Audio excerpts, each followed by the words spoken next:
قتل جانتے ہو کیا میں نے تم میں سے کسی کا بے جا قتل کیا؟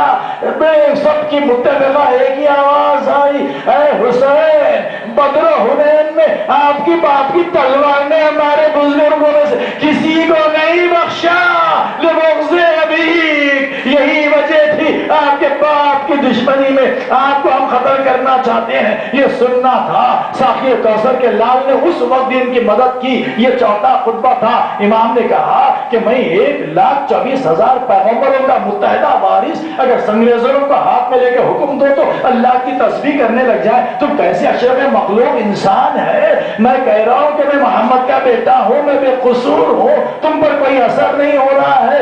اے ظالموں، تمہاری کیفیت قرآن اور حجت خدا کی بات پر اثر اس لیے نہیں ہو رہا ہے، تم نے حرام کے ذریعے اپنے جسم کی پرورش کی ہے، ناجائز تحفوں کو قبول کیا ہے۔ یہی تو چیز تھی جو شروع کو لالچ دی گئی تھی رائے کی حکومت کی۔ اور اس کے بعد امام حسین تلوار کو نیام سے نکالے، وہ مارے کے دلارا جہاد کیا، کشتوں کے کشتے لگ گئے، ایک ایک آیا، دو دو آئے، پانچ پانچ آئے، 10 آئے۔ اس کے بعد کبھی میمنے پہ حملہ کرتے، کبھی میسرے پہ حملہ کرتے، کبھی قلب لشکر پر حملہ کرتے۔ فوج اتنی دور ہو گئی، دیکھتے دیکھتے فرات کا دریا فوج سے خالی ہو گیا۔ حسین فرات پر قبضہ کیے۔ ایک مرتبہ یاد آئی بھائی کی، ارے میرے لشکر کا علم بردار، اے باپ کیا ہاتھ کا دائیں بوئے، اے میرے بھائی اپنے بھائی کی جنگ دیکھ، 3 دن کا بھوکا، جس کا بیٹا شہید ہو گیا، جس کا قوت بازو شہید ہو گیا، اے بھائی اپنے بھائی کی جنگ کی داد نہیں دیتا۔ جو بھاگے ہوئے تھے سب سن رہے تھے، اللہ رے حسین کا کی یہ جنگ ایسا لگتا تھا جیسے ہوا میں کھیلی کے دانے اڑ رہے ہیں۔ ایک مرتبہ ایک شقی نے حسین کے جذبے کو موڑ دیا، اس طریقے سے سازش کی، کوئی نے آواز دی، اے حسین آپ کو فرات پر ٹھہرے ہوئے خیمے میں آگ لگا دی گئی۔ ارے حسین کا سننا تھا، غیور امام، ارے ایک مرتبہ خیمے کی طرف گئے، ارے ابھی ظالموں میں زندہ ہو، یہ عورتوں نے بچوں نے کیا کیا؟ ایک مرتبہ دیکھا کہ اطلاع غلط ہے، پھر حسین پلٹے، پھر جہاد کیا، پھر مکرر روایت میں کہ فرات تک پہنچے، قبضہ کیا۔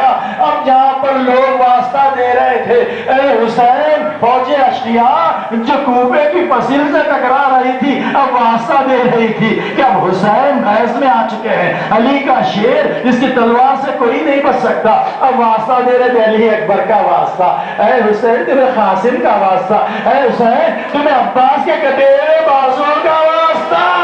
اس جنگ کا مشاہدہ سارے کے سارے انبیاء بھی کر رہے تھے، ملائکہ بھی کر رہے تھے۔ ایک مرتبہ جبرائیل کے ذریعے سے آواز آئی، یا ایتھا النفس المطمئنہ ارجعی الی ربک راضیۃ مرضیہ۔ حسین نے آسمان کی طرف دیکھا، اے نفس مطمئن آ جا میرے بندے، داخل ہو جا جنت میں، تو مجھ سے راضی، میں تجھ سے راضی۔ ایک مرتبہ حسین تلوار کو نیام میں رکھا، جو بھاگے ہوئے تھے ان کی جرت بڑی، اور حسین کی آواز تھی، حل من ناصر ینصرنا، ہے کوئی حسین کی نصرت کو پہنچے۔ نصرت کس طرح سے کی گئی؟ لشکر 4 حصوں میں بڑھ گیا تھا، کہیں سے تیر آ رہے تھے، کہیں سے نیزے آ رہے تھے، کہیں سے تلواریں آ رہی تھی۔ چوتھا حصہ جو تھا، ارے آگ میں بجھے ہوئے پتھر برسا رہا تھا۔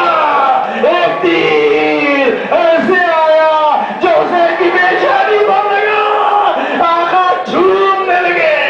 ایک بندے نے تیر کو کھینچا، چلو میں وہ بھول کو لیا، چلے وہ لیا، بسم اللہ،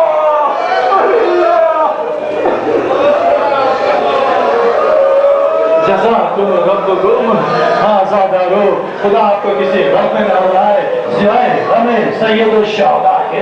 ایک مرتبہ خون سے بھرا، کہا کہ میں اسی خون بھرے چہرے سے میرے جب رسول اللہ سے ملاقات کروں گا۔ اس کے بعد ایک ظالم نے ایک نیزہ لگایا، نیزہ ایسے حسین کے سینے پہ لگا، حسین جس کا جسم تینوں سے چھلنی ہے۔ امام سید الساجدین کہتے ہیں میں نے وقت آخر میرے بابا کو ایسے دیکھا، کوئی سفید پرندہ ہے، پرندہ پروں کے سبب جیسے نظر نہیں آتا، حسین تیروں کے سبب حسین کا جسم نظر نہیں آتا تھا. اب وہ حسین گھوڑے سے نیچے آئے. یا رسول اللہ آپ سجدے سے سر نہیں اٹھائے, پشت بلندی سے بھی حسین نیچے آئے تو تکلیف ہوگی. آئے بھی کربلا کے میدان میں حسین کو دیکھیے, گھوڑے کی بلندی سے حسین نیچے آئے, نیچے نہیں, حسین کا جسم تیروں پہ استادہ رہا.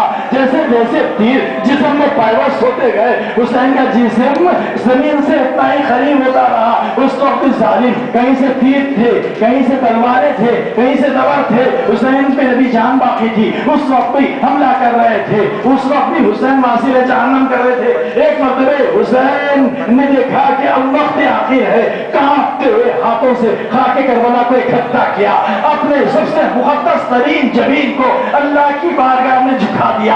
اب اللہ کی حمد و ثنا میں مشغول حسین, سبحان ربی الاعلی و بحمدہ لا معبود الا سواک. اے پروردگار تیری وحدانیت کی گواہی حسین دیتا ہے, رسالت پاک کی رسالت کی گواہی. ارے اے معصومین ان سے اور کیا چاہیے. حسین اللہ کی عبادتوں میں مشغول تھے, جو بھاگے ہوئے تھے 40 کی تعداد میں قریب آئے, چاہتے تھے کہ حسین کو ذبح کرے, لیکن جیسے ہی امام حسین کے چہرے پہ نگاہ ہوتی ان کی تلوار گھبراہٹ کے مارے گر جاتی. کوئی آنکھوں سے دیکھتا تو ایسی ہیبت ہوتی, انہیں شبیہ پیغمبر رسول اللہ کی شبیہ نظر آتی. حسین کے چہرے پہ کبھی علی مرتضیٰ کی چہرے شبیہ نظر آتی. ایک مرتبہ شمر آگے بڑھا, کہا کہ تم لوگ اتنے بزدل ہے, یہ کام مجھے ہی کرنا ہے. جب حسین کے سینے پر سوار ہوا تو ایک مرتبہ آقا نے نگاہیں نکالی, کہا کہ تیرا جو نقاب ہے وہ ہٹا دے.